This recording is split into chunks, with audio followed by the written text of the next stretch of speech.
আসসালামু আলাইকুম, শুভ সকাল।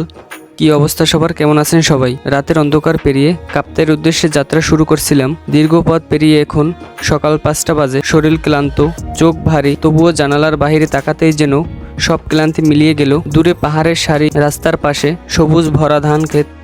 আনুমানিক সকাল 6টার দিকে বাস এসে থামলো কাপ্তাইয়ের শেষ স্টেশনে। সেখান থেকে মাত্র 2 মিনিট হাঁটলেই জেডিঘাট, তারপর ওইখান থেকে বোটে করে যেতে হবে আমার আসল গন্তব্যে। কিন্তু তার আগে আমাকে সকালের নাস্তাটা করে নিতে হবে। একটা হোটেলে গিয়ে একটু ফ্রেশ হয়ে নিলাম। এরপরে সকালের নাস্তায় গরম খাবারের সঙ্গে মিলে গেল এক টুকরো শান্তি। হোটেল থেকে চোখ মেলে তাকাতেই দেখা গেল কাপ্তাই লেকের অপূর্ব দৃশ্য। নাস্তা শেষে লেকের দিকে তাকিয়ে হাতে 1 কাপ গরম চা, মুহূর্তটা যেন একবারে স্বপ্নের মতো লাগছিল। চা শেষ করে আস্তে আস্তে চলে এলাম বোটের কাছে। তবে বোট ছাড়তে এখনো কিছুটা সময় বাকি, তাই আমি বসে গেলাম জেডিঘাটে আর সামনে মেলে ধরা কাপ্তাই লেক ও পাহাড়ের সৌন্দর্য উপভোগ করতে লাগলাম। দূরে তাকিয়ে দেখি পাহাড়ের চূড়ায় জমে আছে সাদা তুলোর মতো মেঘ, যা পুরো দৃশ্যটাকে আরো সুন্দর করে তুলেছে। অবশেষে বেশ কিছুক্ষণ অপেক্ষার পরে বোট ছাড়লো। আমি উঠে বসলাম বোটের ছাদে। দুই পাশে সবুজ পাহাড়, তার মাঝখান দিয়ে বয়ে যাওয়া কাপ্তাই লেক। তারই বুক চিরে আমাদের বোট এগিয়ে চলছে। কিছুক্ষণ দাঁড়িয়ে চারপাশের সৌন্দর্য উপভোগ করছিলাম। এ যেন এক অন্যরকম অনুভূতি, যা ভাষায় বোঝানো কঠিন।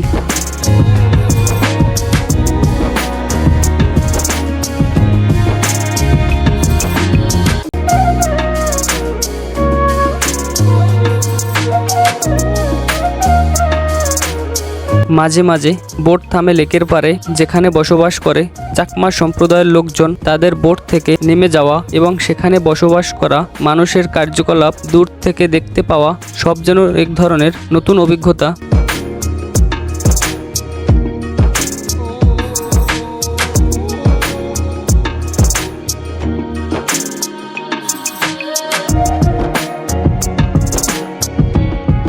সূর্যের তাপ ধীরে ধীরে বেড়ে উঠছিল।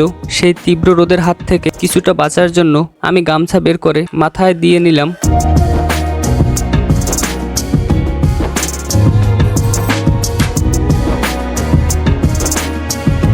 বোট থেকে নেমে দেখি ফোরকান মামা আমার জন্য নৌকা নিয়ে অপেক্ষা করতেছে। তারপর আমি নৌকায় উঠে পড়লাম। নৌকায় ঘুরতে বেশ ভালোই লাগে। এরপরে বাসায় গিয়ে ফ্রেশ হয়ে খাবার খেয়ে কতক্ষণ বিশ্রাম নিয়ে বিকেলে একটু ঘুরতে বের হলাম। যাই হোক, আজকের ভিডিও এখানেই শেষ করছি। দেখা হবে অন্য কোনো ভিডিওতে। ততক্ষণ পর্যন্ত সবাই ভালো থাকবেন, সুস্থ থাকবেন। আল্লাহ হাফেজ।